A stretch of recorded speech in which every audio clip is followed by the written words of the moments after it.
I dye my hair blonde and my hair is super healthy still. So this is why you should really listen to my tips on how to have healthy hair.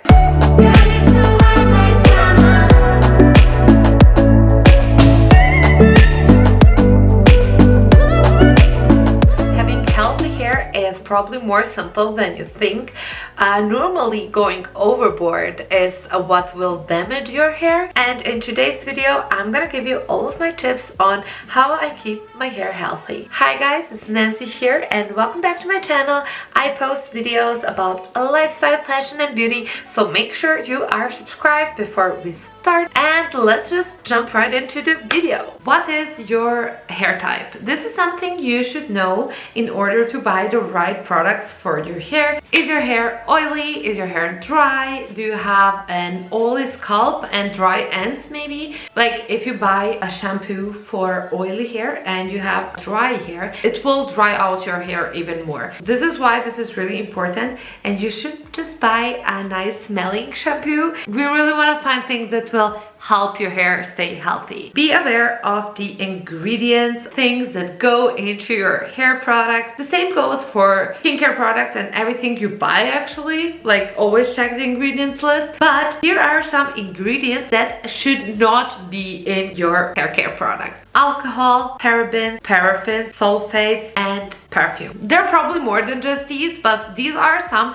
that you can really easily check and remember. Now I want to talk about your hair care routine, like the daily one. I would recommend having 3-step hair care: shampoo, conditioner, and some type of oil or serum that you're gonna put into your ends. These oils and serums you can normally put into dry and wet hair, but I personally prefer to put them in wet hair. For me personally, I noticed that it makes difference. Also, I would recommend doing a hair mask once a week, and I would personally occasionally put some coconut oil in my hair. It helps your hair grow and it makes it shiny and silky, and I love coconut oil for my hair. I haven't been using it for some time now and I really have to get back on it because it's the best natural hair mask you can actually do. With that being said, don't be afraid to do some DIY masks at home. You don't need some crazy ingredients, just simple things you already have in your kitchen probably. Now, if you're dyeing your hair, there are a few things you should know. First of all, there are products out there for dyed hair. You probably already know that. I personally don't always use them, but during the summer I like to use like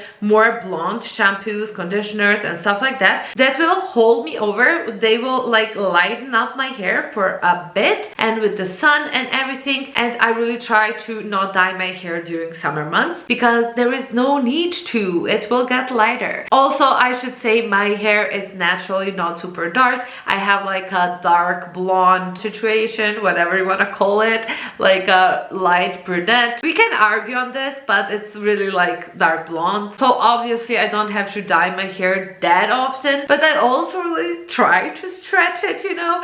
I dye my hair probably like, I'd say 5 times a year, and I just get my roots touched up every single time. I never ever dye my whole hair, just my roots. I'm not an expert on dyeing your hair black or darker colors, but just research what are the things you can do to prevent dyeing your hair too often, because obviously dyeing your hair will damage it very, very quickly. Heat protection is a freaking must. Do not put any type of heat in your hair without a heat protection. I sometimes even use an SPF spray in the summer, like for my hair.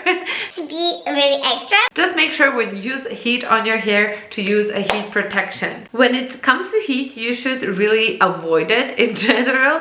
Even if you're using heat protection, heat will damage your hair sooner or later, and I personally always air dry my hair. I never use a blow dryer. It has been a habit of mine since I was a little girl. I don't know how that happened, but I'm glad it did.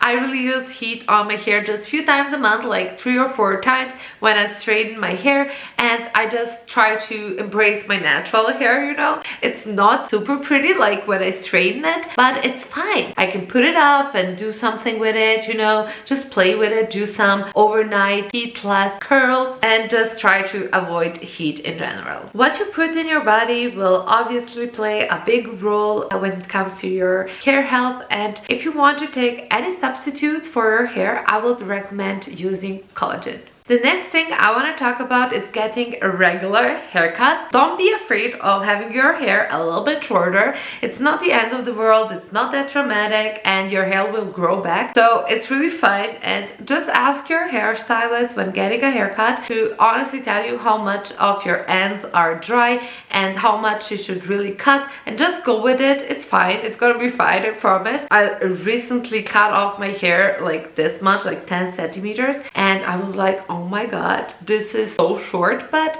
you know, my hair grew back and it's all fine.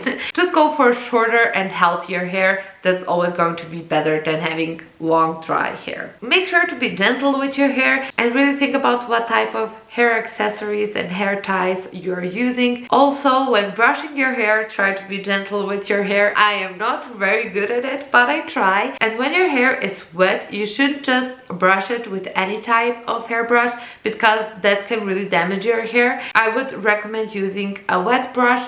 This is the only brush that can detangle my hair when it gets crazy. Now I just want to mention having dry scalp, which is a problem that I have to deal with, and I don't know, I never hear people talk about it. It's normal to have dry scalp, and there are some things that you can do to make it better and prevent it.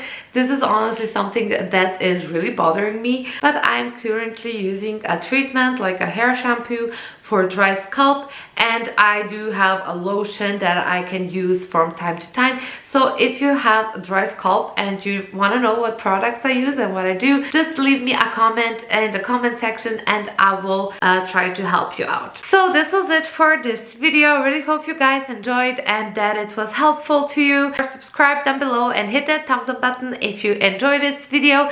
Thank you so much for watching, and I will see you in my next one very soon. Bye!